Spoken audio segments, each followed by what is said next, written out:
안녕하십니까 부모님 반갑습니다. 네, 영재원TV의 전진영 원장입니다. 자, 이제 우리가 성균관대 영재교육원 준비하는 면접 예시 문제의 6번째 문제를 갖다 볼 건데요.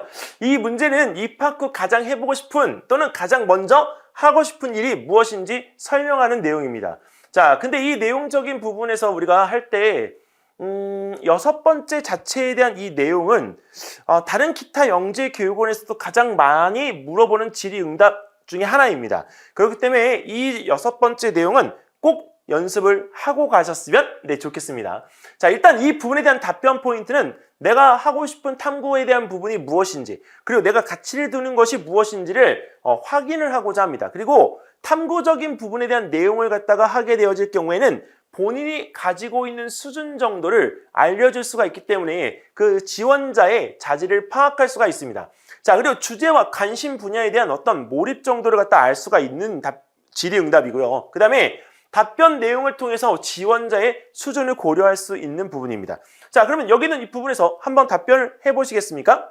성균관대학교 영재교육원에 입학한 후 가장 해보고 싶은 일은 무엇인지 말해보세요.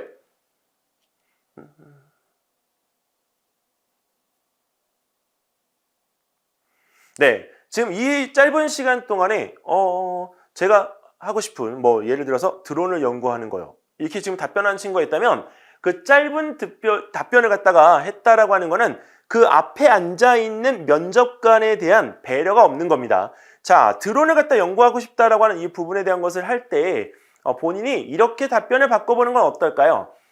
저는 드론 연구가가 꿈입니다. 그렇기 때문에 이 드론에 관계되어진 코딩에 대한 부분을 우리가 배우고 싶습니다. 성균관대학교 영재교육원은 하나의 주제를 수학과 과학과 또는 코딩에 대한 다양한 부분으로 가르쳐주는 것으로 알고 있습니다. 근데 그런 부분에서 이런 다양한 융합적인 부분의 지식을 배우게 되면 제가 해보고자 하는 드론 연구에도 상당한 도움이 될 것 같습니다. 그래서 저는 성균관대학교 영재교육원에 입학하게 되면 드론을 갖다가 움직일 수 있는 컴퓨터 코딩 언어에 대한 부분을 배우고 싶습니다. 네, 이렇게 해서 우리가 마무리를 갖다 하면 좋을 것 같아요. 너무 구구절절하게 구차하게 막 이렇게 거대하게 막 답변을 갖다 하지 않아도 괜찮은 부분인데 이게 짧게 답변을 갖다 하는 경우가 진짜 10명이면 10명이에요. 그래서 여기는 이 부분에서 내용에 대한 부분을 풀어서 조금 더 자신을 갖다 알려줄 수 있는 내용으로 바꾸어서 설명할 수 있도록 노력해 주세요. 자, 이번엔 7번째 문항입니다. 시각장애인을 위한 앱을 개발할 경우 고려해야 할 내용과 앱의 구체적인 특징을 말해보세요.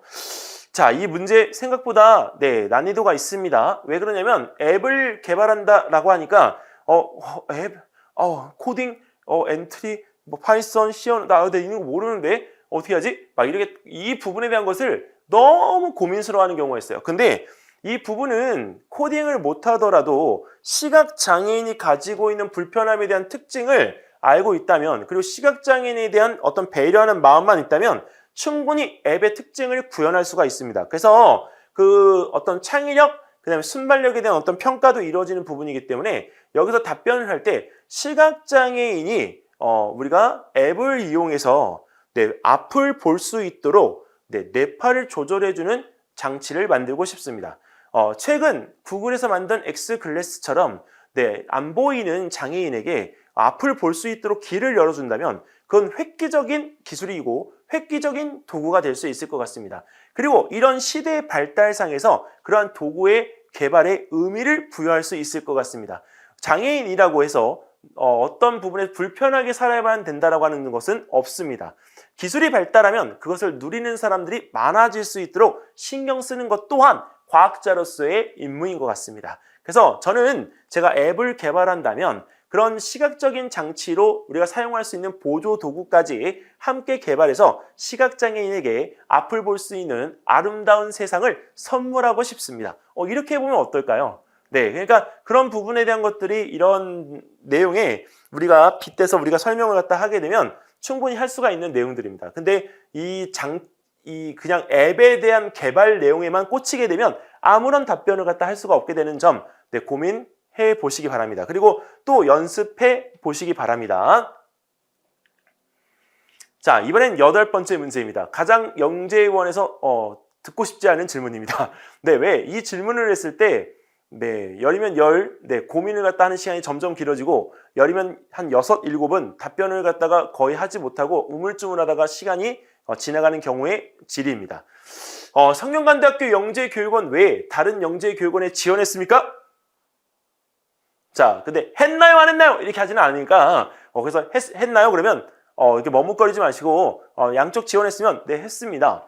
자, 그렇다면 지원한 두 곳 모두 합격했을 때 지원자가 선택할 영재교육원은 어디고 이유를 말해보세요. 이렇게 했는데 성균관대 영재교육원에 가서 네, 서울교대 영재교육원과 성균관대 영재교육원 양쪽을 지원했는데 저는 서울교대에 가고 싶습니다. 이러면 안 됩니다.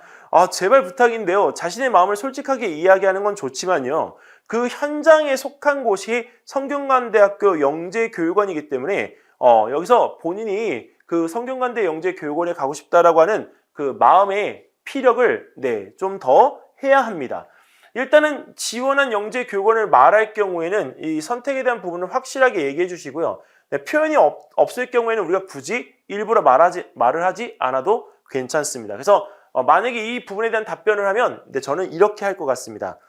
네, 저는 양쪽을 지원을 했습니다. 서울교대 영재교육원의 SW 소프트웨어 과정과 네, 성균관대 영재교육원 과정을 지원을 했습니다. 하지만 저는 지금 11월 5일 날 있는 네, 서울교대 영재교육원에 지원하지 않고 성균관대학교 영재교육원에 지원하고 싶습니다.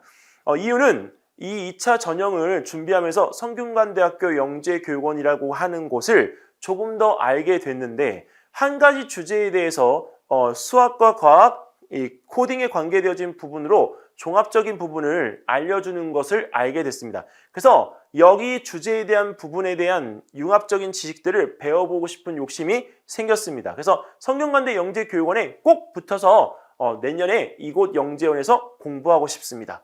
네, 이렇게 이야기를 갖다가 할 수 있도록 본인이 좀 네, 훈련을 해야 돼요. 이 지금 6번, 7번, 8번 이 내용들은 아이들이 그 이제 질문을 받았을 때 쉽게 답을 한다고 생각하지만 사실 그렇지 못한 부분들이기 때문에 난이도가 있다라고 생각하시고 그 내용적인 부분들에 대한 거를 충분히 네, 하시기 바라겠습니다. 자, 그다음에 9번. 자, 우주 공간의 특정 행성에서 또는 극한 곳에서 거주할 집을 짓기 위해 디자인한다면 어떤 모양으로 디자인할 것인지 말해보세요라고 했는데 자, 이 내용적인 부분에서 우리가 여기에 있는 내용은 작년 성균관대학교 영재교육원 에세이 문제였던 것으로 기억합니다. 자, 근데 이런 부분에 대한 질의응답을 받게 되면 어떻게 우리가 답변을 갖다 할 것인가? 일단 집의 모양 선택해야죠. 모양이 우리가 원기둥인지 군지 아니면 직육면체인지 도매 형태인지 그 부분에 대한 걸 정하고요. 그 모양을 선택하게 되어진 이유를 네, 분명히 이야기를 해야 됩니다. 근데 그 이유를 갖다가 이야기할 때 뭐 공간적인 효율성이라든지 아니면 우리가 구조적인 효율성이라든지 아니면 경제적인 부분이라든지 또는 건물의 안전성이라고 하는 부분 등을 갖다가 비교해서 설명하면 가장 좋을 것 같고요. 그리고 꼭 잊지 마셔야 될 거는 그 집의 재료를 어떤 걸 갖다가 우리가 여기서 부여할 것인지 그 재료에 대한 선택 또한 이루어져야 합니다. 그래서 이 내용적인 부분들을 갖다가 이렇게 정리하시게 되면 쉽게 이야기할 수 있을 것 같아요. 자, 다음은 10번입니다. 지금 지원자가 수학 또는 과학 선행학습은 어느 학년 진도를 공부하고 있는지 말해보세요.